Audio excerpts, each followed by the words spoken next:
नमस्कार दोस्तों। मैं डॉक्टर मनीष शर्मा, सह प्राध्यापक मेडिसिन विभाग, जीआर मेडिकल कॉलेज एवं जय रोग चिकित्सालय समूह ग्वालियर एक बार फिर सभी दर्शकों का हाथ जोड़कर बहुत स्वागत करता हूं। और जैसा कि पहले जो हमारा पहला पॉडकास्ट था जिसमें कि सर्पदंश स्नेक बाइट के बारे में हम लोगों ने कोशिश की थी कि जनरल अवेयरनेस फैलाई जा सके, तो इस बार भी जो हमारा टॉपिक है वो है टाइफाइड फीवर, क्योंकि ये बहुत ही कॉमन संक्रामक बीमारी है जो कि इस मौसम में बहुत ज़्यादा फैलती है। बरसात का मौसम है, खान पान की वजह से बहुत सारे कारण हैं जिसकी वजह से ये टाइफाइड फैलता है। और लोगों को हम कोशिश करेंगे कि टाइफाइड के बारे में जो जनरल जानकारियां हैं, सामान्य जानकारियां हैं, वो होना ज़रूरी है ताकि वो समय रहते उस चीज़ को पहचान सकें और चिकित्सीय सहायता ले सकें और आगे आने वाले जो कॉम्प्लिकेशन है उससे बचा जा सके। तो इस बार हमारे साथ हैं अरुण माझी जी, जी। जो कि अपने सवालों को जड़ी लगाएंगे और मैं कोशिश करूंगा कि उनके सवालों का जवाब दे सकूं। और यही हमारा प्रयास है कि लोगों को ज़्यादा से ज़्यादा जानकारी पहुंचे।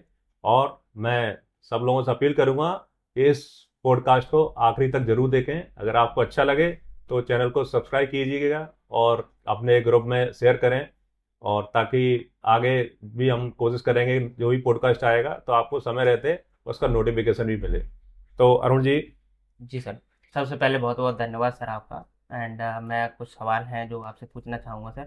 सबसे पहले हमें अपने जो टाइफाइड है उसके बारे में जानकारी दीजिए सर। देखिए, टाइफाइड तो एक मेडिकल टर्म है। इसको हिंदी में मोती जरा, म्यादी बुखार इन नामों से भी जाना जी जाता सर। है।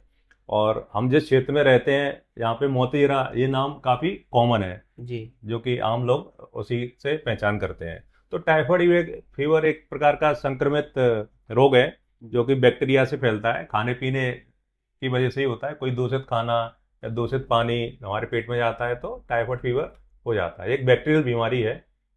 जी सर। तो सर सबसे पहले टाइफाइड के प्रमुख लक्षण क्या होते हैं? हम कैसे पहचान कर सकते हैं कि हमें टाइफाइड है सर? हाँ, जैसे किसी को टाइफाइड फीवर है तो शुरुआत में इसके लक्षण कुछ अलग नहीं होते हैं। सामान्य जो बुखार होता है वैसे ही लक्षण होते हैं। पेशेंट को हल्का बुखार आ सकता है, सर दर्द हो सकता है, हाथ पैरों में दर्द हो सकता है, पेट में दर्द हो सकता है, उल्टी ऐसा मन हो सकता है। अगर समय रहते अगर पेशेंट ने चिकित्सीय सलाह ली है, उचित इलाज लिया है, तो सही हो जाते हैं। कई बार पेशेंट क्या करते हैं कि इंतजार करते हैं कि अब सही हो जाएगा, अब सही हो जाएगा, ऐसे निकलते निकलते 8 से 10 15 निकल जाते हैं, फिर भी आराम नहीं पड़ता है। तो फिर कई बार कॉम्प्लिकेटेड फीवर में भी ये कन्वर्ट हो जाता है, तो दिमाग पे भी असर करता है, कई बार हार्ट पे भी असर पड़ता है और हमारे धीरे बाकी ऑर्गनों पे असर पड़ता है। तो एक एक करके सारे जो ऑर्गन है उन पे जी सर। उसका दुष्प्रभाव पड़ सकता है। तो आगे सेप्सिस या सीएफ सेप्सिस में भी पेशेंट जा सकता है, जो कि एक खतरनाक स्थिति हो जाती है। जी सर। एंड सर जो टाइफाइड है अपना वो बीमारी फैलती कैसे है इसके बारे में यस, थोड़ा बताइए। इसका जो मेन रूट होता है वो होता है ओरोफिकल रूट। ओरोफिकल यानी कि मुंह के थ्रू बैक्टीरिया अंदर जाता है, और जो पेशेंट जो संक्रमित जो भी रोगी होते हैं वो उनके मल के थ्रू ये वातावरण में आता है और फिर वहाँ से वे पूरे यहाँ भी जा सकता है, संक्रमित फैलाता है।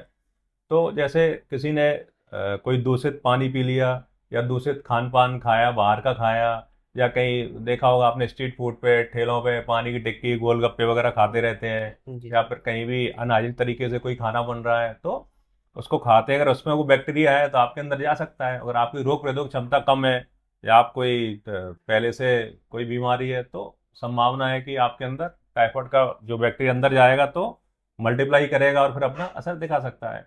तो मेन जो इसका रूट होता है वो खाने पीने के जरिए फैलता है। तो हमें ये ध्यान रखना है कि हम अच्छी जगह ही खाएं, साफ सुथरा खाएं। कि लोग अक्सर भ्रमित हो जाते हैं कि जो वायरल फीवर है एंड टाइफाइड फीवर है उसमें लोगों को पहचान नहीं पाते कि कौन सा वो हाँ जी, है। आपने बिल्कुल सही पूछा कि कई जी। बार क्या होता है, लोग सोचते हैं अरे वायरल फीवर है क्या, 2 दिन में चला जाएगा। तो सही बात है। जो वायरल फीवर होता है वो जनरली 2 या 3 दिन बुखार आता है, हाथ पैरों में दर्द होता है, 4 5 दिन में सही हो जाता है। जी। ये बैक्टीरियल फीवर है।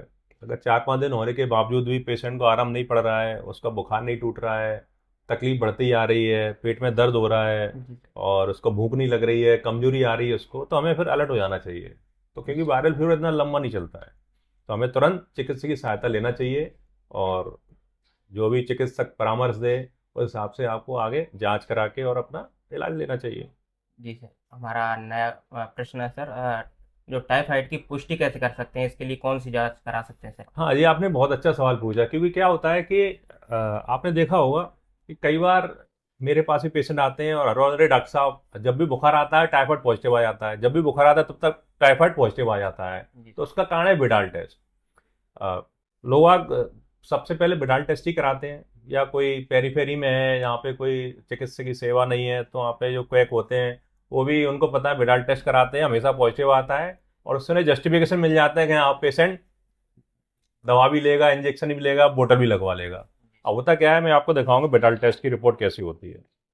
ये एक पैथोलॉजी की रिपोर्ट है। इसमें आप देखेंगे ये ऐसे वैल्यू रहती है, पॉजिटिव पॉजिटिव, फिर नेगेटिव नेगेटिव हो जाती है।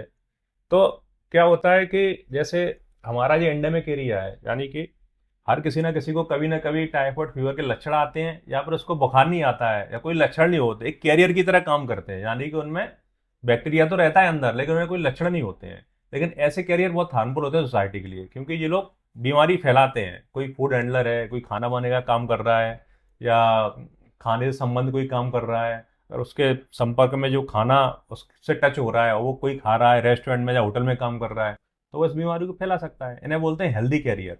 खुद को तो कोई बीमारी नहीं है लेकिन दूसरों के लिए बहुत खतरा है। तो ऐसे पेशेंट में भी क्या होता है, ये टाइफाइड टेस्ट पॉजिटिव आ सकता है, मरीजों में भी पॉजिटिव आ सकता है, जो बीमार नहीं है उनको भी पॉजिटिव आ सकता है। उसको कारण है एंटीबॉडी। हमारे बॉडी में अगर कभी आपको भूतकाल में या पास्ट में कोई इन्फेक्शन हुआ है टाइफाइड का, तो जनरली हमारी बॉडी एंटीबॉडी बनाती है, और जो कि कुछ महीनों से लेकर कुछ सालों तक ब्लड में रहती है। जी जब भी आप विडाल टेस्ट कराओगे तो पॉजिटिव रहेगा। तो क्या हम एक रिपोर्ट को पॉजिटिव देख के मान लेंगे उसको टाइफाइड बुखार है? कतई नहीं मानना है। हमें हमेशा ये देखना है कि उसका जो एंटीबॉडी टाइटर है ये बढ़ रहा है या कम हो रहा है। क्योंकि अगर किसी को टाइफाइड हुआ है तो बॉडी फिर से रिएक्ट करेगी, एंटीबॉडी का फॉर्मेशन ज़्यादा से ज़्यादा जी होगा। तो ये वैल्यू आपकी जैसे यहाँ पे देख पा रहे हैं 160 तक है, तो हो सकता है वो बढ़ जाएगी। अगर ये बढ़ गई वैल्यू तो आपको पता कैसे चलेगा कि पहले कितना था? तो उसके लिए जरूरी है कि 2 टेस्ट कराना बहुत अनिवार्य है। जैसे आज आपने कोई टेस्ट कराया टाइफाइड का, विडाल टेस्ट कराया, फिर आप 5 से 6 दिन बाद फिर रिपीट कराएंगे टेस्ट। अगर उस टेस्ट में अगर आपकी ये एंटीबॉडी अगर बढ़ रही है तो मान के चलो आपको रिसेंटली यानी कि हाल ही में इन्फेक्शन हुआ है टाइफाइड का। जैसे कि अब ये रिपोर्ट है, इसमें आप देखेंगे पुरानी वाली रिपोर्ट है एक 1/60 तक पॉजिटिव था, लेकिन अब इससे 1:120 तक टाइटर पॉजिटिव आया है, यानी ये सिग्निफिकेंट है। यानी पेशेंट के बॉडी ने रिएक्ट किया है और एंटीबॉडी बनाना शुरू किया है हाल ही में। तो इसका मतलब पेशेंट को टाइफाइड बुखार हो सकता है। लेकिन कभी भी एक रिपोर्ट को देख के आप ये नहीं कह सकते कि पेशेंट को टाइफाइड बुखार है। लेकिन होता क्या है, लोगों को जानकारी नहीं है, तो उसके बाद में जब भी वो रिपोर्ट कराते हैं उनका पॉजिटिव आता है, तो सामने वाले को जस्टिफिकेशन मिल जाता है, इसको तो टाइफाइड है, अब इसको कुछ भी लगा दो। तो इसका फायदा उठाते हैं जो क्वैक, जो पेरीफेरी भी बैठे हुए हैं, कि लोगों को बेवकूफ़ बना रहे हैं। और लोग भी बेवकूफ़ बन जाते हैं इस रिपोर्ट को देख के। गए सीधे और उसने एक इंजेक्शन लगा दिया, एक बोतल लगा दी, एक पीला इंजेक्शन लगा दिया, पेशेंट को लगता है बस अब हमारा टाइफाइड सही हो जाएगा। पता चलेगा उसको टाइफाइड था ही नहीं, और कोई बीमारी थी, हो सकता है सिंपल साधारण वायरल फीवर रहा हो, उसमें एंटीबायोटिक कोई आवश्यकता नहीं है। और इसी कारण से क्या हो रहा है कि लोग अननेसरी एंटीबायोटिक का यूज कर रहे हैं, तो फिर रोग प्रतिरोधक जो क्षमता है वो कम हो रही है, और एंटीबायोटिक रेजिस्टेंट सोसाइटी बहुत ज़्यादा हो रहा है। जी सर। आप देखेंगे कुछ समय पहले 2-4 दिन में वायरल फीवर सही हो जाता था, अब लेकिन वही वायरस 10 से 14 दिन ले रहा है तब भी सही नहीं हो रहा है। मतलब जितनी जल्दी दवाइयाँ बन नहीं रही उतनी जल्दी रेजिस्टेंट डेवलप हो रहा है। तो ये बहुत बड़ा चैलेंज है मेडिकल साइंस के सामने। तो लोगों को मैं यही समझाना चाहूँगा इस पॉडकास्ट के थ्रू, कि टाइफाइड की कभी भी कोई एक रिपोर्ट देख के आप ये मत मानो आपको टाइफाइड है। या तो आप एक रिपोर्ट आज कराएं, 5 दिन बाद फिर कराएं, अगर आपका वैल्यू बढ़ रहा है तो माने आपको टाइफाइड है, अगर वैल्यू कम हो रहा है तो यानी कि आपका रिकवरी फेस में है, अगर यही सेम वैल्यू है तो इसका टाइफाइड है ही नहीं है। अब इसके लिए और भी टेस्ट कराते हैं, ब्लड कल्चर, वो उससे पता कर सकते हैं टाइफाइड का। एक टेस्ट होता है टाइफाइड टेस्ट, जैसे कि ये रिपोर्ट है, इसमें आईजीएम रहता है पॉजिटिव, आईजीजी रहता है। अगर आईजीएम पॉजिटिव है तो इसका मतलब हाल ही में उसको टाइफाइड बुखार आया है। तो एक ये भी, इससे भी थोड़ा हेल्प मिल जाती है पेशेंट का डायग्नोस करने में। तो ये बहुत सारे मिथ सोसाइटी में फैले हुए विडाल टेस्ट के ऊपर, क्योंकि जब भी मेरे पास जो पेशेंट आते हैं विडाल टेस्ट की रिपोर्ट लेके आते हैं और बोलते हैं डॉक्टर साहब हमारा मोतीरा सही नहीं हो रहा, जब भी रिपोर्ट कराते हैं पॉजिटिव आ जाता है। तो इसका कारण यही है, अकेला इस विडाल टेस्ट पे नहीं जाना चाहिए, या तो 2 टेस्ट हो 5 से 6 दिन के अंतराल में, और उसमें टाइटर बढ़ रहा है तो ही हम माने कि उसको टाइफाइड हुआ है। जी सर, टाइफाइड इलाज के बारे में थोड़ा आप समझाइए, किस प्रकार आप एक बार अगर आपकी डायग्नोसिस बन चुकी है, आपको टाइफाइड फीवर है, तो आप चिकित्सक की सलाह लें बिल्कुल। आप इधर उधर उसमें ना जाएं। कई बार क्या होता है, पेशेंट झड़ाने पहुंच जाते हैं जी अपने यहाँ, क्योंकि बहुत अंधविश्वास फैला हुआ है। हर बीमारी झड़ती है यहाँ पे, चाहे वो पीलिया हो, चाहे सांप ने काटा हो, चाहे मोतीजरा हो, चाहे माता चिकन पॉक्स निकली हो, और हर बीमारी झड़ती है। और उसके चक्कर में क्या होता है कि मरीज उनको चिकित्सीय इलाज नहीं मिल पाता है, समय रहते इलाज नहीं मिल पाता है, कॉम्प्लिकेशन हो जाते हैं, बीमारियाँ बढ़ जाती हैं। जी तो उनको बहुत सारे नुकसान भी हो जाते हैं, कई बार पेशेंट की जान भी चली जाती है झाड़ फूक के चक्कर में। तो जब भी आपको लगे बुखार नहीं सही हो रहा है, आप चिकित्सक के पास जाएं, उचित जांचें कराएं, जो भी चिकित्सक आपको सलाह दे। और उसके सामान्य से एंटीबायोटिक होते हैं, शुरुआती स्टेज में तो सिर्फ गोलियों से ही काम चल जाता है। अगर बहुत ज़्यादा कॉम्प्लिकेटेड है, साथ में बहुत ज़्यादा परेशानी हो रही है, तो फिर हो सकता है इंजेक्शन वगैरह भी जरूरत पड़ती है, तो वो चिकित्सक की सलाह से आप ले सकते हैं। एंड सर आजकल लोगों की मेंटेलिटी बन गई है कि थोड़ा भी बुखार आया तो वो जाके मेडिकल पे जाते हैं, बिना किसी सलाह के, चिकित्सीय सलाह के अपना एंटीबायोटिक ले लेते हैं। तो क्या ये सही है सर? ये बिल्कुल गलत है। पहला तो ये मेडिकल वालों को परमिशन नहीं है कि वो किसी बीमारी का इलाज करने के लिए पुड़िया बना के देते हैं। आजकल क्या होता है कि पुड़िया सिस्टम बहुत चल रहा है अपने यहाँ, बस। और लोग भी पहुंच जाते हैं, या तो उनको लगता है कि डॉक्टर के पास जाएंगे तो महंगा इलाज होगा, फीस देनी पड़ेगी। तो ठीक है, आप देख लीजिए, आप सरकारी अस्पताल में भी जा सकते हैं, वहाँ पे भी आपको सही इलाज मिलेगा। आपको हो सकता है थोड़ा भीड़ में परेशान होना पड़े आपको, लेकिन जो पुड़िया वाला सिस्टम है वो बहुत ही घातक होता है, क्योंकि पुड़िया में हमेशा दो तीन तरह की गोलियां मिक्स कर दी जाती हैं, उसमें एक बेडनेस और रेस्टोरेंट जरूर डाल दिया जाता है, जो कि रामबाण की तरह काम करता है। किसी को कोई बीमारी हो, बेडनेस खा के तुरंत उसको आराम पड़ता है, लेकिन भले ही 10-15 दिन बाद उसको उसके साइड इफेक्ट भी आए। तो कभी भी ऐसी पुड़िया सिस्टम में नहीं पड़ना चाहिए, क्योंकि वो पुड़िया हो सकता है कि 2-4 दिन के लिए आपको लक्षण दबा दे, और पता चला कि उसके बाद आपकी आंतों में जो टाइफाइड की सुजन थी, वो आंतें रप्चर हो गई, बस्ट हो गई। तो ये बहुत ही घातक हो सकता है। आप थोड़े से पैसे बचाने के चक्कर में अपनी हेल्थ के साथ खिलवाड़ भी कर सकते हैं। तो जरूरी है कि आप उचित चिकित्सक की सलाह लें, पुड़ियों के चक्कर में ना पड़ना चाहिए बिल्कुल। जी सर, वाला सर, टाइफाइड से बचने के लिए हम क्या क्या उपाय कर सकते हैं, थोड़ा आप इसकी जानकारी। जैसा कि मैंने बताया कि टाइफाइड फैलने का कारण है अनहाइजीनिक या दूषित खाने पीने से होता है। बरसात में जनरली क्या होता है, पानी बरसता है, जो वाटर सिस्टम है और ड्रेनेज सिस्टम है, सीवेज सिस्टम पास पास रहता है, कई बार कंटेमिनेशन हो जाता है। तो जरूरी है कि अगर आपके यहाँ सीवर सप्लाई वाला पानी आता है, पीएचई कनेक्शन वाला, तो आप उबाल के ठंडा करके पानी का सेवन करें। आरओ है तो अच्छी बात है। बाकी आप इस मौसम में ना, जो बाहर का जो खाना पीना है उससे थोड़ा बचें। जैसे कि अब गोलगप्पे हैं, गोलगप्पे आप देख रहे हैं कैसे पिलाते हैं, कैसे बनाते हैं, दूषित पानी है, कहाँ से ला रहे हैं, क्या सोर्स है, किसी को कुछ पता नहीं है। और ज़्यादातर पेशेंटों का जब मैं रिट्रोगेट पूछता हूँ उनकी, भाई कैसे क्या खाया आखिरी 4-5 दिन, तो गोलगप्पे और ये सब चीज़ स्ट्रीट फूड बहुत ज़्यादा खाते हैं।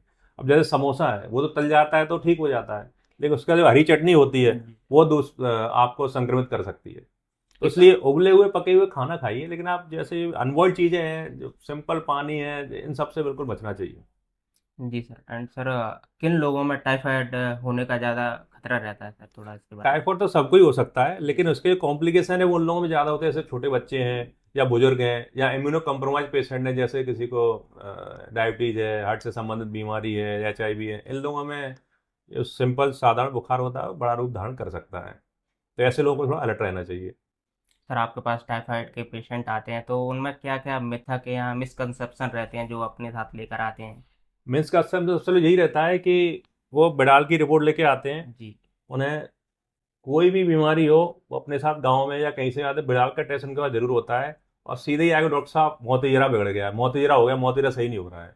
जब उनका वर्कअप करते हैं तो 100 में से सिर्फ 5 या 10% पेशेंट ही होते हैं कि वास्तव में टाइफाइड या मोतीजरा होता है। जी सर। और इसको मोतीजरा कहने का लॉजिक है, क्योंकि जब बुखार आता है तो 4-5 दिन के बाद पेशेंट को थोड़े रेड रेड स्पॉट हो जाते हैं बॉडी में।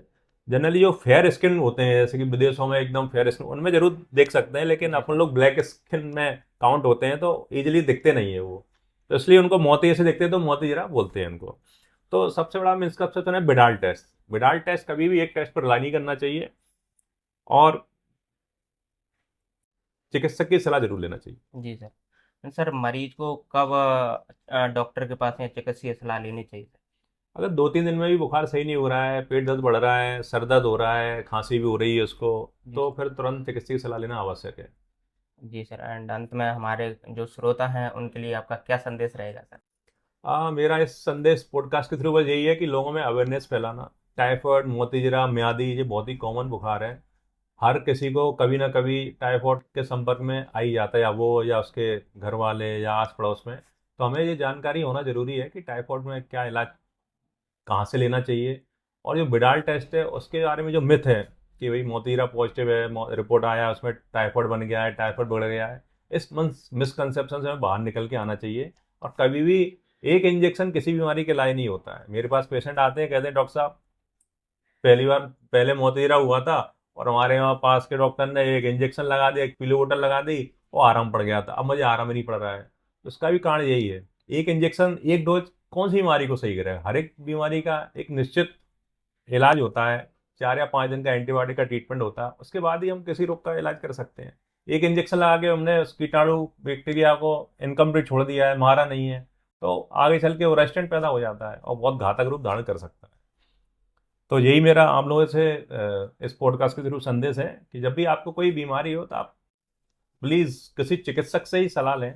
आप इधर उधर थोड़े से पैसे बचाने के चक्कर में अपने और अपने परिवार का नुकसान ना करें। सर बहुत बहुत धन्यवाद आपका हमें समय देने के लिए सर। एंड लास्ट में आप कुछ और ऐड करना चाहेंगे सर? हाँ, मेरी अपील है, अगर आपको ये पॉडकास्ट पसंद आई हो तो चैनल को सब्सक्राइब कीजिएगा, इसको शेयर कीजिएगा, और हम कोशिश करेंगे कि वीकली एक किसी कॉमन टॉपिक पे आपको जनरल अवेयरनेस ला सकें। धन्यवाद। एंड आपके कुछ भी सवाल हो आप कमेंट में, या आप फेसबुक कमेंट है, यूट्यूब कमेंट में आप सर से पूछ सकते हैं।